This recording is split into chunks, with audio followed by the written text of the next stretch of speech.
Hey, good morning, everybody. Welcome to February office hours. Might as well be March because March in like a couple days. I am going to be doing two screens, so bear with me as I wrangle two computers for a couple minutes and make sure I'm doing the right thing on the right machine. I just wanted to be able to see some of my notes from the recording. So basically, this is part two of our new database prep. So we're going to talk a little bit about the mechanics of the system, and this is a lot of this is going to be for folks who are starting with a new system, although it's very theory based. So it will be helpful to everybody. Folks who are going to be migrating, there will be migration cleanup sessions after this at some point. I think I've got some scheduled on the calendar, but I don't recall. But we will keep an eye out for that as we go. Oops. Okay, where we left off from session one was best determining how we can use the new systems for our own institutions. What's our focus? What are we determining that our focus wants to be? We kind of talked about number two on this before, locations, like where are these things as we go. So this week, I want to talk about number one. What's our focus as we're going to be entering the data for these? Is it to know what we have? Like determine what your focus is going to be before you embark on this project. It'll kind of make you feel like you're making more progress. Putting my other slides forward. Okay. Basic information for what do you need when you're starting off for these records? I think I talked about this in another presentation somewhere along the line. A basic skeletal record will really be helpful. Just for a demo line, you don't need to record every single detail about every single thing and get like professional level expert cataloging with staff. You just need to determine what's going to be the most useful to you. Always an accession or identification number of some sort, title of the object. The creator maker is useful if you have that information to hand. Basic description, even if it's just orange dress, is incredible. You don't have to go into the details of the orange dress at this point if you don't have them or if you don't have the time. And I've told the story a million times and we'll tell it a million more times. I was desperately trying to find something in my old collection. It was just written down as sheath dress. Awesome. I know what a sheath dress is. I went up to look for it. Took me forever, couldn't find it. I'm like, this is ridiculous. Went through more records and there was one card that said orange sheath dress. I'm like, perfect. Okay, I went up there, I found it just like that because I knew to look for something orange. So even something like that is really useful. Dates, if you have it, are super useful. Location is actually incredibly useful. And that's something you really want to make sure to take note of, especially if you're kind of approaching this from an inventory point of view. Write down where this is so you'd be able to go back to it. So talking about inventory, like how do you want to attack this, getting the data into your system? Do you want to do it as kind of an inventory and go through shelves and go through things and see what's everywhere and just make a basic list? Are you going to try to catalog each and every little thing in the system? Do you want to go through any sheets that you have and put all of that information in all at once? Are you going to start with a specific category? Is that going to be the most useful to you? Do you always get questions about your ceramic collection? Do you want to just start with the ceramic collection? Is that going to be the most useful to you? Do you want it to catalog images as you put them into the exhibitions? There's arguments for and against being exhibition driven for data entry. There's nothing wrong with it. Is it going to be most useful to you to be entering the information about these objects as you're prepping for this exhibition? Maybe cataloging items from past exhibitions and getting them into the system so you can do that. And there's probably something else that I haven't thought of that's going to be really useful to you guys. It really depends on your own institution, what's going to be best. Who, take into consideration your volunteers or staff, what do they have expertise in? Old Ned may have expertise in mechanical things and motors and engines or farm equipment. You're not necessarily going to want him to be working on the dress collection. Maybe he has dress knowledge, who knows? But figure out who's got some good knowledge. And there's always also people who have hidden bits of knowledge, so you don't know what their like other area of expertise, their hobby is. That may be useful too. I found our curatorial assistant at my museum is a birder and knows birds randomly. So now if I need something from our, cataloging with our costumes and our feathers and things, I can go ask him and, get some extra information. So that comes in useful as well. So what information do you already have in your collection to start recording this information into your system? After you pick your category and you figure out how you're going to do this, do you have file cabinets full of stuff? Do you have old worksheets? Do you have, a file cabinet full of stuff with like old catalog cards in them? What do you have that you know of that you can start putting stuff in? So take, a little survey of all of that. Then you'll kind of start to know what thing has what kind of information. This is some stuff from Fairfield. That little worksheet at the top right, those were all done during an inventory in like the 1980s. So a lot of the time the information is pretty vague, but a lot of the time it's got really good stuff. It's also got old locations, which really don't do me any good at this point, but it can be useful down the road. It's not something I'm going to worry about right this second. It all kind of depends on what's there. Keep in mind this little yellow piece of paper. This is going to come in another slide down the road. You may have a lot of mysteries in your collection. You may not have any of those items. You may not have an old accession register. I was very lucky at my last museum to have really detailed accession registers that went back to the start of the museum. Those were fascinating, by the way. Those were great. They're still working accession registers that get consulted all the time. My accession registers at Fairfield only start about 1963, something like that. And we started in 1903. So there's a lot of like random stuff that I don't know before that. But I know that I can go to those ones that I have to solve problems and find information out about stuff. The one thing you can do is let the computer help you solve the mysteries as you go. You don't need to sit there and handwrite everything out and try to figure out, well, this person sounds like this person, sounds like that person. Start putting the data into the computer and it will make the connections for you as you go. It'll seem like it's really slow going. It will be at the very start, but everything you add is going to help you down the line and help you figure more stuff out as you go. Even if you have different numbering systems in your museum, don't worry about like fixing those numbers all right away, as long as they have some kind of identifier that you can use to say that, this mug is found in collections 2023, something like that. Now you know to be able to associate it with that. You may find out this mug was given 5 years ago. You can fix it when you get to that part if you want to. But the computer will help you see the relationships to all this. It's a relational database. So that's exactly what helps you build that. It tracks and builds the relations between things. As you enter about the accessions, like the actual lots of accessions as they come in, and the people that gave them, and the people that owned them, you can link things together manually.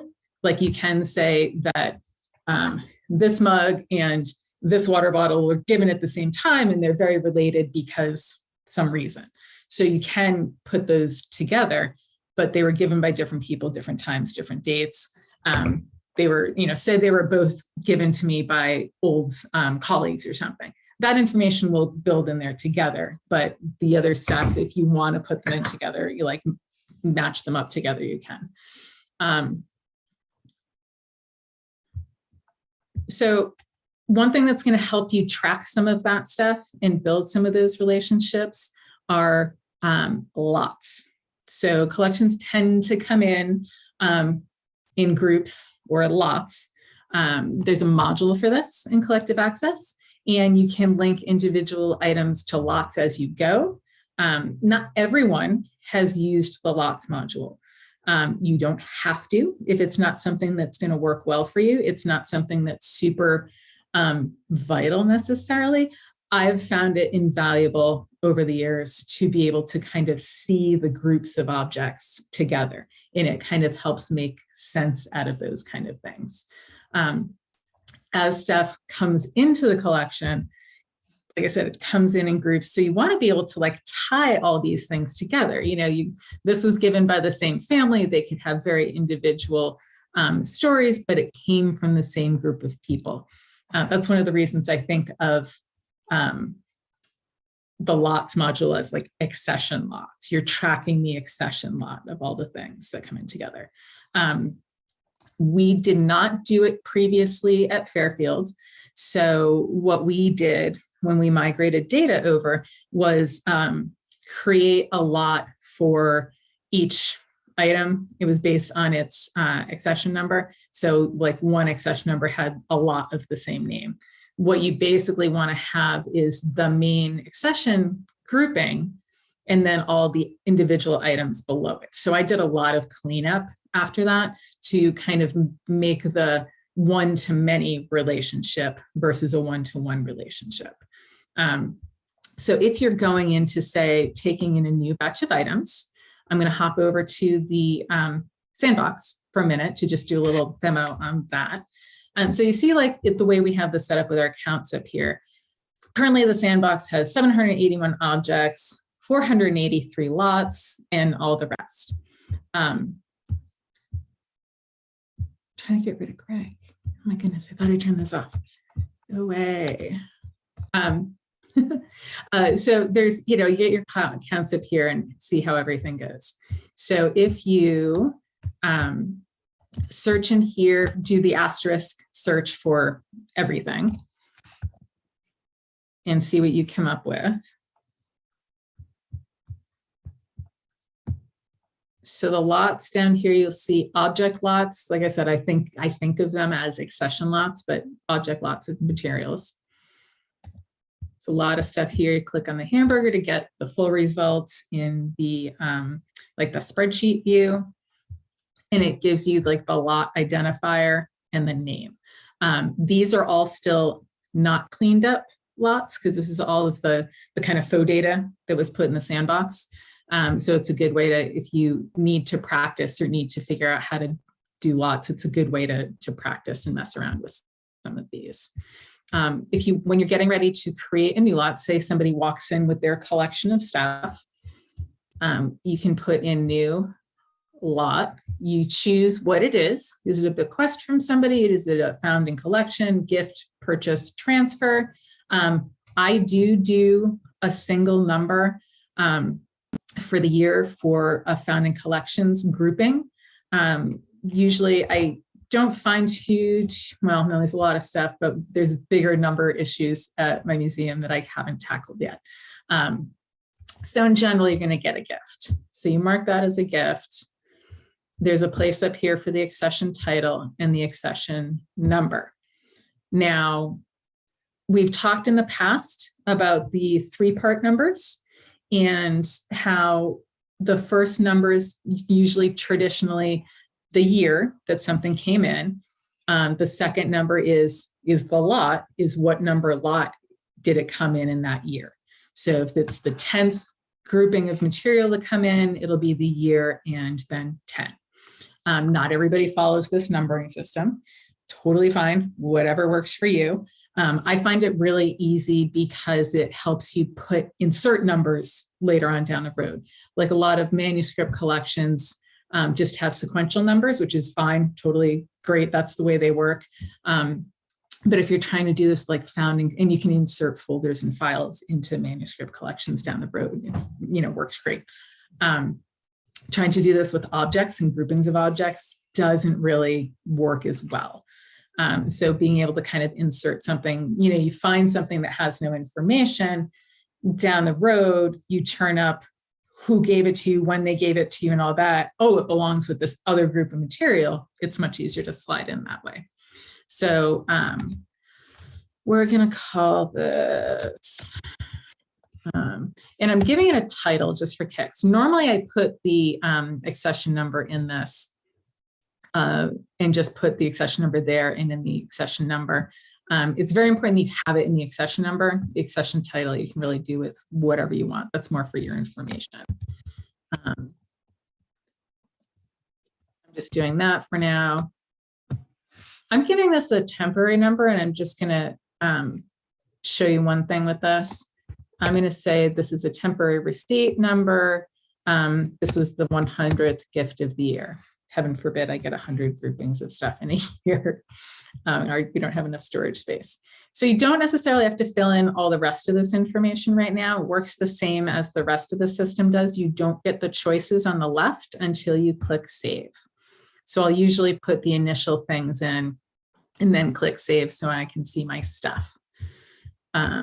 Related entities. So if you've got people already entered into your system, and I know we have some of these people in here. So Minnie Mouse gave us this stuff. Minnie Mouse already gave us a collection like 5 years ago. Awesome. So I can relate this back to her. It's going to be the same person. That same record we'll link it together. This creates the relationships. So Minnie Mouse gave us this collection. You have your option. It was donated by Minnie and the credit line. This is really good to be filling in the lots because this always gives you something to refer back to about what the proper credit line is for the item. So this is going to be a gift of Minnie Mouse. Awesome. Curatorial description, it's not as much of a detailed, I mean, you can use it for whatever you want for these purposes because the lot records are not public access. So if you're ever going to put things up public access online, awesome. The lot information doesn't go up there. This is just purely behind the scenes admin information for you. So you can, what I do actually a lot of the time, depending on how much time I have, if I'm looking stuff up from my old accession registers, I will kind of do a list of what's in the accession register because there's a lot of weird things that I haven't identified yet. So I'll do a lot there so I can go back in and see whether it's supposed to be there. So it depends on what you want to do. It does give a little checkbox for deed of gift sent, deed of gift signed, which is very useful. If there's any particular instructions, if there's any particular restrictions on this grouping of material, I don't recommend accepting things that have restrictions. A lot of the time you get people who are, will say, I will give you all this stuff if it's on display all of the time. As much as you'd like to, it may not always be practical. It may not be practical because of your exhibition space, your exhibition schedule. It honestly may not be good for the item, especially if it's like a costume or textile thing. They shouldn't be out for more than particular periods. Same with like photographs and paper things. It really depends on the item, but it's just really impractical and can be awkward for you to promise something like that to somebody. So I recommend against doing anything with restrictions. That said, you can, when you're taking in like archival and manuscript collections, if somebody has a certain group of the manuscript collection, the family records, they say, well, this is a little embarrassing about Uncle Ned. In this part, the family really doesn't want to talk about it, but we don't care. 50 years from now, no one's going to know and who he is, and it's going to be more interesting. So you can say this particular part of the group, is restricted for 50 years, has to be inaccessible, or whatever. One of my former colleagues actually gave her like childhood diary to the collection, and she's got a restriction on it. Like it's not allowed to be accessed for like 50 years, but they have it. So down the road, it's going to be awesome. Notes, just again, notes, anything you really want to just do for anything. So the contents, I wasn't going to go through all of these, but it's actually going to be useful. So, oh, I do want to save my changes. Thank you, computer, for reminding me. So the contents, this will show you related objects and collections to this lot. So when you go in, and you'll show you this in a minute too. And you can also treat, like I said, like manuscript collections as part of a lot as well. It's not going to necessarily get that accession number and individual accession numbers, but it can trace back to the whole thing. My good example is, just because it's always a good assortment of material, if I walk in and give you my wedding collection, my wedding dress, you know, my shoes, whatever are going to be part, you know, the cake cutting set, the glasses are going to be part of the object collections, but anything, you know, depending on your museum, like any of the photographs, any of the ephemera, like invitations, newspaper articles, that's going to go into like an archival collection, manuscript collection, but you can still track it here. Let's see. Now, administration and admin info for this is good. So I want you to see the top part up here where it says accession status. Right now, this is all new records go in as pending accession. If you're entering items that you know are already accessioned and you can do it, then you can just change it here. So you've got accession, non-accession, pending accession, potential acquisition. That could be good to track as well. It'll give it its status, so you know that you might be expecting this gift of materials, you know, sometime next year or something, but you know it's there, the information's there for you. In the standard record status, don't worry about the not accessible to public, because this material doesn't go through to the public anyway. So I'm going to say we've got the paperwork on this. So I'm going to change this to accessions and click save. I'm going to go back to my basic info. This has now been made a number. So I'm going to change my accession number, and now it's going to be 2023.10. You don't need to do the individual numbers at this point. You just want the overarching number. So even if you don't use this system, you can, you know, use something else for that accession number, and that you can kind of determine as you go. And I'll kind of talk a little bit about that with me solving mysteries at my museum. So we're going to click save. Oh, actually, we're going to check off the deed of gift sent. Minnie was awesome. Gave us the signed deed of gift right back. I don't have to chase anybody down. It's fantastic. So click save.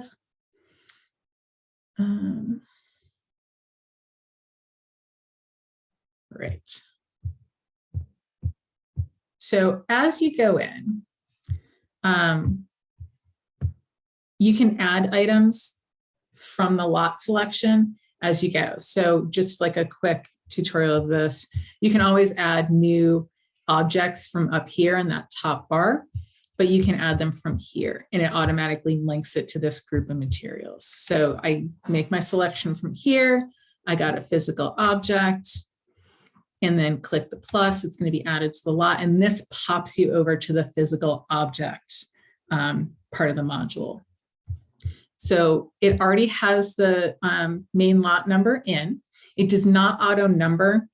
We had it do this for a number of reasons. Sometimes it's nice to have that feature.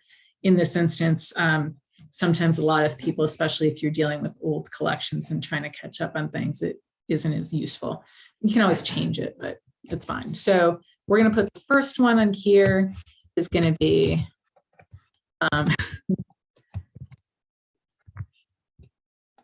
gave us some old shoes. Awesome. We can fill this information in as we go later, because we're not really talking about objects today. We want to save this. Now we've got all our things here. So you're also going to see that this is part of a lot 2023.10. So you can click on that. You see the blue, the kind of hot link. That'll get you back to the lot record. You can also see on relationships down here, when you click on that button, this gives you all the rest of the relationships. So it'll show you what it's building automatically. And this is also where you can link other things as well. So the related lot is Mickey's collection, related entities. I think, so I haven't put in an owner. Let me do that really quick. I'm going off topic, but it's all actually really useful. So related entities, Mickey Mouse. He owned this. I think there's a way of getting the credit line to follow down through as well. I feel like sometimes it does and sometimes it doesn't, but I think there's like a button that you can adjust so it'll automatically populate the credit line, which is really useful. But since we just did this, we know that it's gift to Minnie Mouse.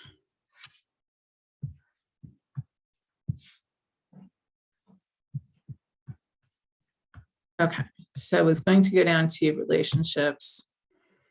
So it's showing Mickey's collection here. It's showing this was owned by Mickey Mouse. Awesome. And then there's other, if they give you manuscript archives, it'll show up here. If there's related exhibitions to this object, it's there. If you loan this object to something, you can see it here. We're going to go back to the lot, and I will try to stick with lots for a bit. I'm going to go back here. Okay. Change back over to this. I have to move this out of the way. Excuse me 1 second. So the lots, it's great. If you have the numbering system in place and you're putting new things in and you're making sure all this data is clean as you go, all of my 2023 accession records are going to be in fantastic shape. My accession records are all over the place because those accession registers that I mentioned earlier, they didn't start giving actual accession numbers in any form to anything until 1974. So I have a lot of groupings of material that came in that don't have those numbers that'll like make you like look at them and see that they belong together until you start digging into stuff. And I wish I'd had a chance to get a picture of the accession registers for you. I think I had one kicking around, but it wasn't great. So I did a search for something in Fairfield. I came up with these. At the first look, you're looking at the numbers that are behind it. And you're like, I don't understand. This is a something. This doesn't have a number. This is a photo still image. So it's photographed. This has a weird number. And you may not think that they're all related when you look at it. Because of the way I'm slowly but surely starting to put records in. If you look down at the bottom, there's one object lot. And this is what happens when I click on that object lot. All of the related objects to the lot, oh, here's all the stuff that I just saw, including that no number thing, that canteen. Oh, this is, okay, this is really interesting. So apparently they are related somehow. And let me go back to this for 1 second. Oh, let me go to Fairfield's page. I think I can get it just doing this. Entering Smith as a search term doesn't seem like that would be a good way to go. But down here, oh, how many do I have in object lots? No, let me shrink this guy up. If 33 results in objects, that's fine. I didn't want to go here.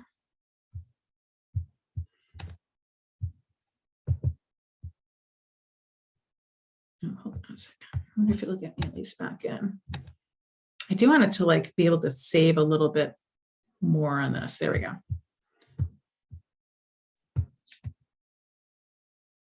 Because I hate that sometimes when you can back up in the browser and it goes back and other times it doesn't. It kind of depends on how your browser and your system is working. Let's try to go back to object lots for a second.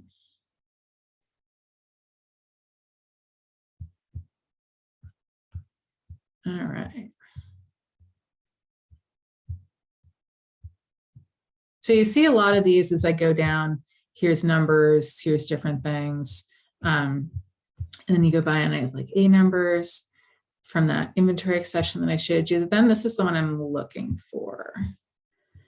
And you'll see the accession lot title is not a number or anything. This is just something that I came up with for me in Fairfield. I also documented this in several places. So any of my successors will know what the heck this is, because this isn't necessarily standard museum practice. What I did was put down the last name of the donor, because my accession registers have go by date, but there's no numbers until 1974. She gave a bunch of stuff in 1962 on July 18. is just kind of how I came up with it. Again, not standard museum practice, but it's proving useful for me. So I can put down, this is the date it was received. These were the donors. So it was the gift of Mrs. Lena and Ruth S. Smith, a pair of sisters. And then when I found that in the book, because I think I had something that was just a tag that said like gift of the Mrs. Smith and gave the date, which led me to be able to put on my sleuthing hat and go look in the accession register and figure it out. And then I found, I did put all the information in from this. This is what was in the accession register. And I'll say list of items from the 1962 accessions folder, and gives all this stuff. The daguerreotype of this guy, his canteen, his hymn book, his Bible. So there's all this stuff related to this one guy, which is fascinating. But we don't have that in there yet until I kind of was able to link it back to this gift. Miscellaneous items. I love miscellaneous as a term, but it has some really interesting stuff on there. Spun glass marble, a child's rolling pin, blocks, like all this like kind of neat stuff. Not everything is in there yet, because if you also look off to the side at the top, it gives you the name of the gift that you're looking at and how many objects are related. It only contains 6 objects. So all of these individual things, which do not have, a 1962 number, they may have all over the place numbers per our other screen, but they'll relate. And when I turn these things up, I will make a little pencil bracket notation in the accession register what our number currently is for it as I go in and add this in. Let me go back here. So including, there's this darning cotton, which I haven't assigned a number because the number for this is weird. It got a back cataloging number in 1996. And then these A numbers at my museum are all inventory numbers. So this cotton is actually kind of interesting. So there was a little granny note with it explaining what it was. So I wanted to put it in, but I didn't have enough information to go on to give it like an actual number at this point or have a number for this group.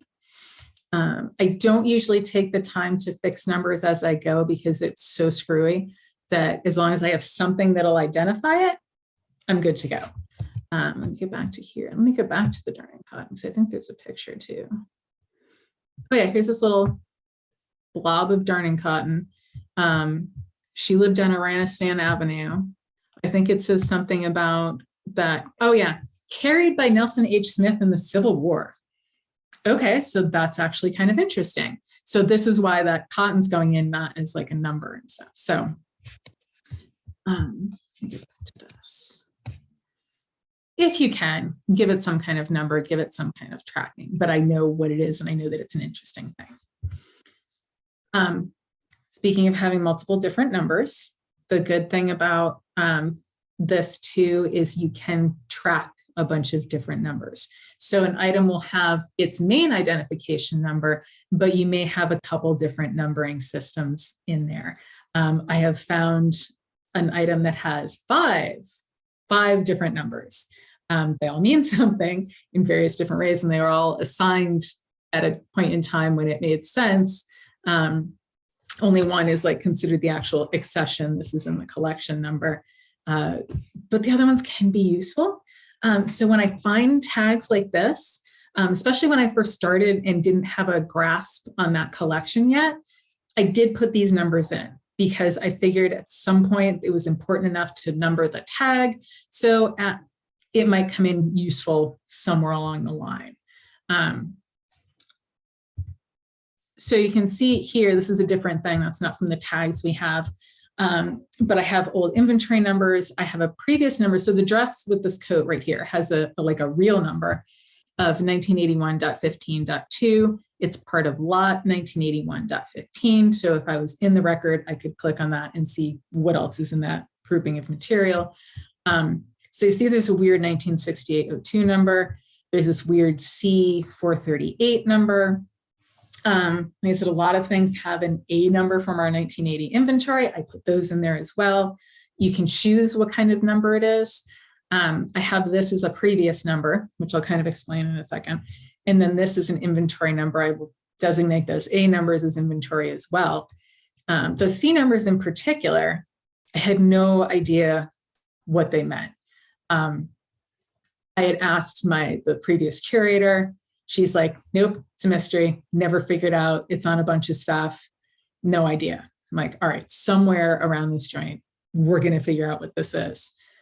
One day I had an epiphany. I found this in the drawer in a file, and I pulled it out and freaked out. And there was nobody around that I could tell that would appreciate it. I immediately emailed the past curator. She was on vacation. It was so frustrating because I'm like, I just found the Rosetta Stone for those stupid, weird C numbers. Turns out they did a costume inventory back in the 90s and wrote all this stuff down and wrote down that C number inventory for the project, what it was, more information that they had on it, whether it was the donor or the year or something, and then any previous numbers that were with it. So you'll especially see in this top one, the C83, it's got a 1983.2.15, but it's also got a 1940.33. Turns out at some point they started giving numbers to costume items based on the year of the costume. So this was around 1940, so they gave in 1940 just sequential numbers.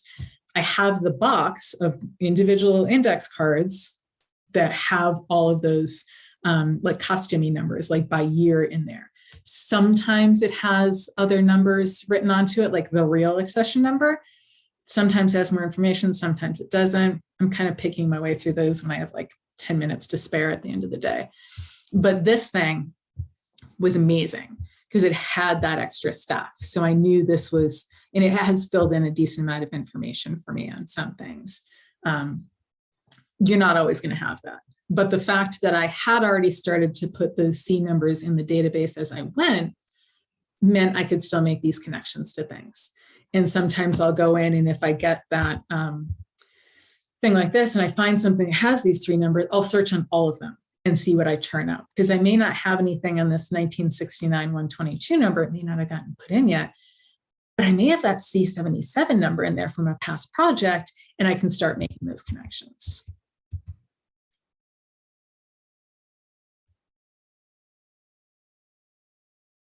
So things like this, like typically a lot of records will look like this. You can track details in the group, who's related to the donor, whether the deed of gift was sent or not.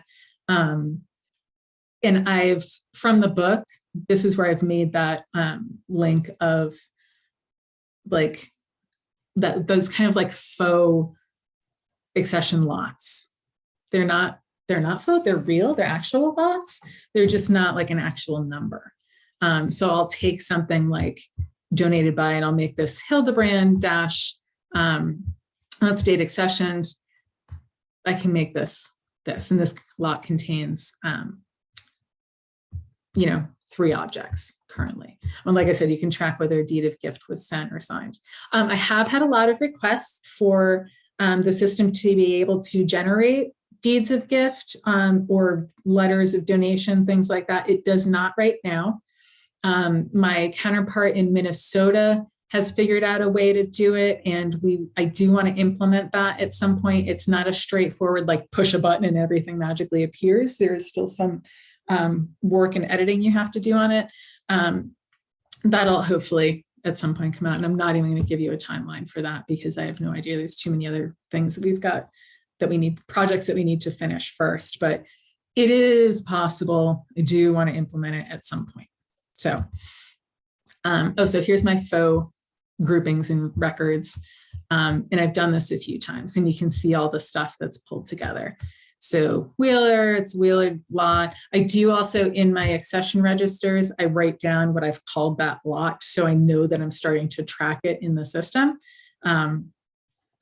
And I know that I can go back to it and I can look up and see what's already there and say, I put this gift from Mrs. Charles M. Tanner in, and there's some portraits. Okay, awesome. I can go into the system, keep adding to this group after I've looked in the accession register. So, oh, the other one too is back cataloging and X numbers and things. periods of time that actually seem to really coincide among museums, and it's really funny. There's blips when people started doing back cataloging and just assigning a random like X 1986 number or X 2007. We had a bunch of stuff that they just decided they needed to throw numbers on stuff for the next edition.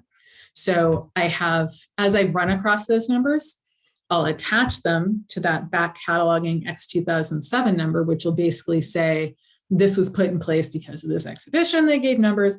Then as I find information on something, I can go in and adjust it and fix it and add the data.